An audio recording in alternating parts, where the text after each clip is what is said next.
욥이 자신을 의인으로 여김으로 그 세 사람이 말을 그치니 람 종족 부스 사람 바라겔의 아들 엘리후가 화를 내니 그가 욥에게 화를 내면 욥이 하나님보다 자기가 의롭다 하며 또 세 친구에게 화를 내면 그들이 능히 대답하지 못하면서도 욥을 정죄함이라. 엘리후는 그들의 나이가 자기보다 여러 해 위이므로 욥에게 말하기를 참고 있다가 세 사람의 입에 대답이 없음을 보고 화를 내니라. 부스 사람 바라겔의 아들 엘리후가 대답하여 이르되 나는 연소하고 당신들은 연로함으로 뒷전에서 나의 의견을 감히 내놓지 못하였노라. 내가 말하기를 나이가 많은 자가 말할 것이요 연륜이 많은 자가 지혜를 가르칠 것이라 하였노라. 그러나 사람의 속에는 영이 있고 전능자의 숨결이 사람에게 깨달음을 주시나니 어른이라고 지혜롭거나 노인이라고 정의를 깨닫는 것이 아니니라. 그러므로 내가 말하노니 내 말을 들으라. 나도 내 의견을 말하리라. 12월 10일 금요 새벽 큐티 시간입니다. 이 시간에는 엘리후의 등장과 그의 말에 대해서 살펴보기로 하겠습니다. 31장에서 욥이 자기의 무죄를 맹세하므로 3장에서부터 시작된 세 친구들과의 논쟁은 마침내 31장에서 끝이 나게 됩니다. 31장 40절에 보면 욥의 말이 모두 끝났다고 했습니다. 이제 하나님께서 직접 나타나셔서 말씀하지 않고서는 욥의 문제는 해결될 수가 없습니다. 그런데 우리가 기억해야 할 것은 욥의 세 친구들이 욥을 비판했지만 고통당한 친구를 위로하고자 하는 좋은 의도를 가지고 찾아왔다는 사실입니다. 문제는 욥의 친구들은 인과응보적 사상만을 절대 의지하여 자기의 주장을 펼쳤다는 겁니다.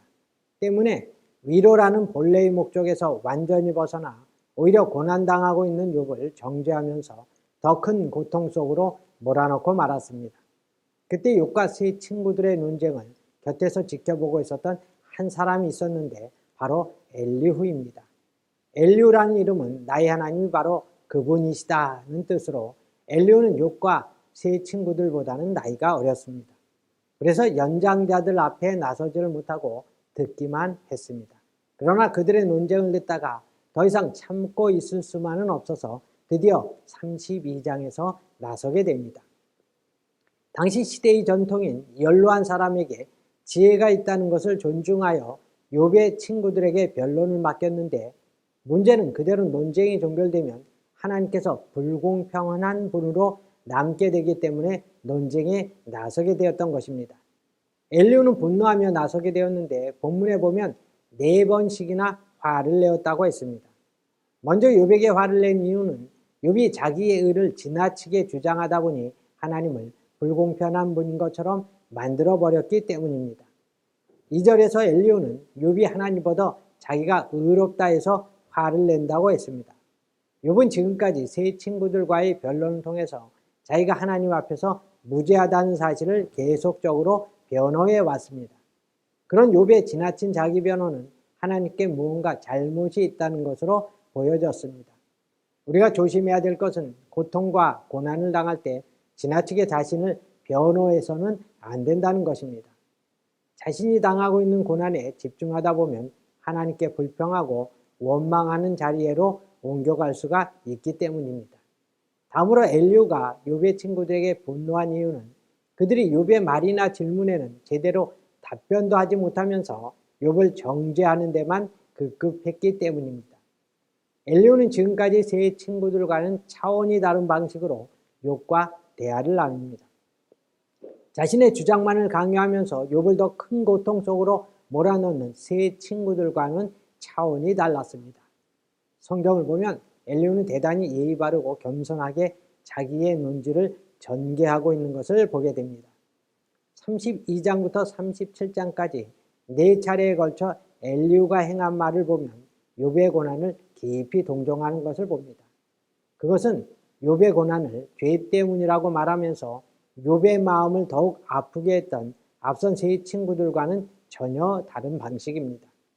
8절을 보면 사람의 속에는 영이 있고 전능자의 숨결이 사람에게 깨달음을 주시나니 라고 하여 엘리후는 마땅히 욥이 들어야 할 말을 하나님의 영에 의지하여 충고하고 있음을 보게 됩니다. 욥의 친구들은 전통적인 지식이나 객관적인 관찰에 입각해서 말을 했지만 엘리후는 하나님의 영을 받아서 말을 했던 것입니다. 그래서 엘리야는 욥을 비판하기보다는 하나님 앞에 나아가도록 이끕니다. 그런 점에서 엘리야는 진정한 충고자요 상담자였습니다. 그래서 많은 성경학자들은 엘리야라는 인물을 평가할 때 욥이 지나친 자기 변호의 과정에서 저지른 실수를 바로잡아주면서 욥으로 하여금 하나님 앞에 나아가 바른 자기 성찰을 하도록 유도했던 인물로 보고 있습니다. 우리도 엘리야와 같은 자세를 가지고 고난당하는 사람들을 대해야 합니다. 내 생각, 내 이성과 내 경험으로 판단하지 말고 말씀을 의지하고 하나님이 주신 지혜로 판단하여 그 사람이 하나님 앞에 나가 깨달을 수 있도록 해야 할 것입니다. 그런 지혜로운 성도들이 다 되시기를 바랍니다. 기도하겠습니다. 우리의 생사복을 주관하시는 좋으신 하나님 아버지, 우리가 인생을 살아갈 때 주위에서 참으로 큰 고난을 겪는 사람들을 보게 됩니다.